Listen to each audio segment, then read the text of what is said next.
నేను ఈ వర్డ్ మా డీజీపీ గారు సిపి గారు ముందు చెప్పాలి, అంటే చెప్పాలో కూడా నాకు తెలియదు. కానీ చట్టాన్ని కంట్రోల్ చేయాల్సింది పోలీసులే. చట్టాన్ని పోలీసులు చేతిలోకి తీసుకోవడం ఏంటి?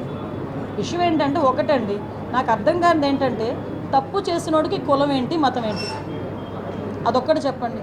అది వాళ్ళు గాంజా బ్యాచ్. నిన్న కూడా మా వాళ్ళు డిపార్ట్మెంట్ అంతా కూడా ప్రెస్ నోట్ కూడా రిలీజ్ చేశారు డీజీపీ గారు. అసలు వాళ్ళ మీద ఎన్ని రౌడీ షీట్స్ ఉన్నాయి, అసలు తెనాల్లోని నాకే కాదండి, మీకు కూడా ఒక సోషల్ రెస్పాన్సిబిలిటీ ఉంది, ఒక విలేకరులుగా మీకు కూడా.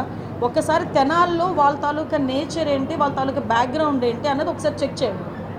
యాక్చువల్గా ఒక గాంజా బ్యాచ్ పోలీస్ డిపార్ట్మెంట్ మీద చేసుకునేటప్పుడు అంటే ఫర్దర్గా ఒకసారి దానికి కూడా వీళ్ళు రాజకీయ రంగు పులిమేసి దానికి కులాన్ని అంటగట్టి మతాన్ని అంటగడతా ఉంటే ఇంకా పోలీస్ డిపార్ట్మెంట్ ఎలా వర్క్ చేసుకోవాలి? ఒకసారి ఆలోచించాలి. ఇదే పోలీస్ యాక్షన్ తీసుకోలేదు అంటారు, ఏదైనా ఒక స్టెప్ ఫార్వర్డ్ వేస్తే ఈ రకంగా మాట్లాడతారు. అంటే నేనేమంటానంటే కొంత పని మా డిపార్ట్మెంట్ చేసుకునివ్వాలి. అలాగని ఇప్పుడు అమాయకులను ఎవరిని కూడా మేము పడితే, ఇప్పుడు నేను ఒకటే మాట్లాడుతున్నానండి, ఇదే ఇప్పుడు ఎక్స్-సీఎం ఇప్పుడు ఈయన జగన్మోహన్ రెడ్డి ఏదేదో మాట్లాడుతున్నారు, ట్వీట్లో ఏదో పడుతున్నారు, రేపు కూడా వస్తారు అంటున్నారు. నేను డైరెక్ట్ క్వశ్చన్ అండి, డాక్టర్ సుధాకర్ అనే వ్యక్తి మాస్క్ అడిగిన పాపానికి నడి రోడ్డు మీద రెక్కలు విడిచి చొక్కా ఇప్పి కొట్టిన సందర్భం మర్చిపోయారా? మరి ఆ రోజు ఎందుకు మాట్లాడలేదు జగన్మోహన్ రెడ్డి? ఆ రోజైతే భావ స్వేచ్ఛా ప్రకటన, ఆ రోజైతే అదే చంద్రబాబు నాయుడు గారు అమరావతి చూడటానికి వెళ్తే బస్సు మీద రాళ్ళు ఇసురుతూ ఉంటే ఆ రోజు ఎందుకు రాళ్ళు ఇసిరారంటే భావ స్వేచ్ఛా ప్రకటన అని మాట్లాడారు. అదే పోలీస్ డీజీపీ ఆఫీస్కి పక్కనే ఉన్న మా సెంట్రల్ ఆఫీస్ మీద దాడి చేస్తే మా కార్యకర్తలకి బీపీ వచ్చింది అన్నారు. ఇవన్నీ ఎక్స్-సీఎం మాట్లాడిన మాటలే కదా. ఈరోజు ఇప్పుడు అదే వరప్రసాద్ అని, మన రాజమండ్రిలో వరప్రసాద్ అని ఇసుక మాఫియా గురించి మాట్లాడితే పోలీస్ స్టేషన్లో కూర్చొని శిరోముండనం చేస్తే మరి ఆ రోజు ఎందుకు మాట్లాడలేదు? దళిత నాయకుడు, ఆ రోజు దళితులు ఎందుకు శిరోముండనం చేశారు అని చెప్పి ఆ రోజు ఎందుకు మాట్లాడలే? ఆ రోజు ఎందుకు వరప్రసాద్ ఇంటికి వెళ్ళి పలకరించలే? ఆ రోజు ఎందుకు డాక్టర్ సుధాకర్ ఇంటికి వెళ్ళి పలకరించలే? ఆ రోజు ఎందుకు ప్రవీణ్ ఇంటికి వెళ్ళి పలకరించలే? అంటే పులివెందల నాగమ్మ అనే అమ్మాయిని చాలా బ్రూటల్గా హత్య చేస్తే మేము వెళ్తే మా మీద అట్రాసిటీ కేసులు పెట్టారే. మరి పులివెందల నియోజకవర్గంలో నాగమ్మ ఇంటికి ఎందుకు ఆ రోజు జగన్మోహన్ రెడ్డి వెళ్ళే? ఈరోజు రాజకీయ లబ్ధి గురించి కులాలని మతాలని రెచ్చగొట్టడానికి మాత్రమే ఈరోజు తప్పు చేసిన వాడి ఇంటికి, అదేవిధంగా గాంజాయి బ్యాచ్ వాళ్ళ ఇంటికి వెళ్తున్నాడంటే అతని బ్యాక్గ్రౌండ్ ఏంటో మనం కూడా ఆలోచించుకోవాలి, ప్రజలు కూడా ఆలోచించుకోవాలి. చట్ట ప్రకారం ఏం చేయాలన్నా పోలీసులకే చెల్లుతుంది. ఏ పోలీస్ అయినా చట్ట ప్రకారమే చేయాలి, చట్ట ప్రకారమే చేస్తారు, చట్ట ప్రకారమే చేస్తున్నారు. Okay, thank you.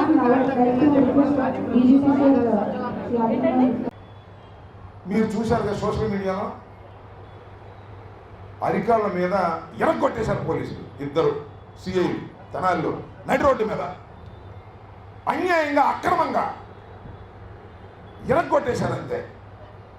ఇది ఇన్హ్యూమన్, మానవత్వం కాదు. పోలీసులు ఎరగొట్టడం మొదలైతే ఎవరిని అవుతారండి? ఇంకా ఎవరిని కొడతారు? ఇంకా కనపడ్డానే కొడతారు. నేను ఏమంటానంటే ఇవాళ హోంమంత్రి గారు, ఆమె పేరేంటి, వంగలపూడి అనిత గారు, మైక్ ముందే హోంమంత్రి, ఆమె దగ్గర ఏమీ లేదు, అంతా లోకేష్ బాబు గారు చూసుకుంటున్నాడు. ఈ కొట్టూరు సెక్షన్ కూడా అతనే, ఆమెకు తెలియదు అసలు పాపం. ఆమె చెప్తుంది వాళ్ళ జగన్మోహన్ రెడ్డి గారు వెళ్తున్నాడు, ఏ ముఖం పెట్టుకెళ్తున్నాడు అంటుంది. వాళ్ళు రౌడీలు, వాళ్ళు గంజాయి తాగుతున్నారు, వాళ్ళ మీద కేసులు ఉన్నాయి అంటే ఏంటనే ఉద్దేశం? గంజాయి తాగేవాడిని, కేసులు ఉన్నవాడిని ఎరగొట్టేమనే చట్టం అంగీకరిస్తా? కోర్టు ఎందుకు? ఇంకా న్యాయస్థానాలు ఎందుకు? పోలీసులే పోలీస్ స్టేషన్లో పెట్టి ఎరగొట్టేస్తే పోలా?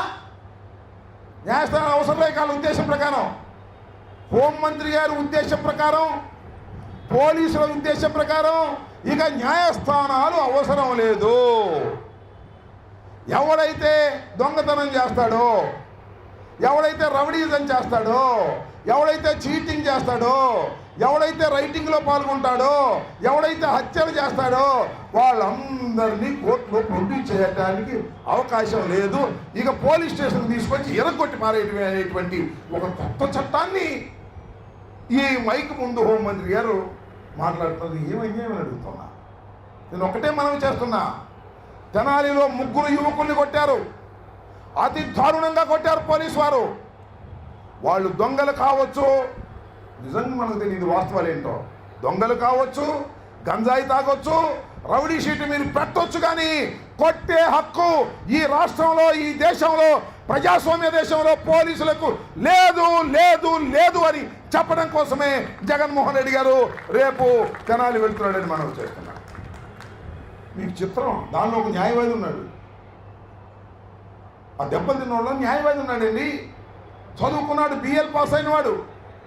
ఆ న్యాయవాదిని కూడా కొట్టేశారు పోలీసులు. పోలీసులకు తుపాకీ ఇస్తారు ఎందుకు? కాల్చిపడేమనే? తుపాకీ ఎందుకు ఇస్తారు? కాల్చేమనే?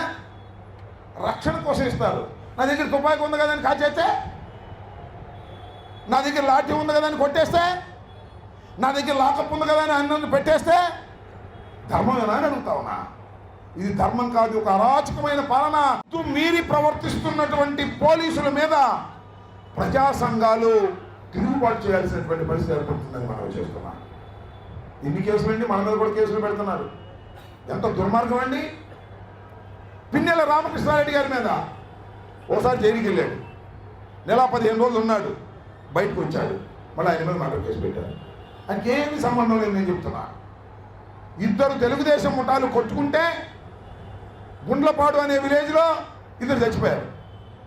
దాన్ని తీసుకొచ్చి పిన్నెల రామకృష్ణారెడ్డి గారిని వారి తమ్ముడిని పెట్టారు. ఎక్కడైనా మర్డర్ జరిగితే, డెడ్ బాడీ దొరికితే 302 వేసి మనం పెడుతున్నారు, దొరకపోతేనేమో 307 వేసి మనం పెట్టి లోపల వెళ్తున్నారు. నందిగం సురేష్ లోపల వేశారు, 307 అంట, చంపడానికి ప్రయత్నం చేశాడంట. ఈ రకంగా అతి దారుణంగా పోలీసు వ్యవస్థను ఉపయోగించుకునే కార్యక్రమం ఇవాళ తెలుగుదేశం పార్టీ చేస్తుంది. మళ్ళా అంటుంది హోంమంత్రి గారు, డాక్టర్ సుధాకర్ని మీరు కొట్టలేదా? మేము ముందు కొట్టాం, ఏం అన్యాయం ఇది అంటే, మీరు కొట్టారు కాబట్టి మేము కొడతామంటే ఏంటిది? నాకు అర్థం కాలేదు. దుర్మార్గమైన రాజకీయం కాదా? ఒక విధంగా చెప్పాలంటే హోంమంత్రి గారు అంగీకరించారు, వాళ్ళు రౌడీలు, అందుకని మేము కొట్టామని. అది చాలు శిక్ష పట్టడానికి. పోలీసులు ఎవరిని కూడా కొట్టే అర్హత లేదని కూడా ఈ సందర్భంగా నేను మనవి చేస్తున్నా. కాబట్టి మీ అందరూ గమనించవలసింది ఏంటంటే, ఒక రాక్షస పాలన ఇవాళ రాష్ట్రంలో జరుగుతూ ఉంది. ఎవరిని పడితే వాళ్ళని కేసులు పెట్టడం, లోపలేసి బెదిరించేటటువంటి కార్యక్రమాలు చేస్తున్నారు. భయపడవలసినటువంటి అవసరం లేదని ఈ సందర్భంగా నేను మనవి చేస్తున్నా.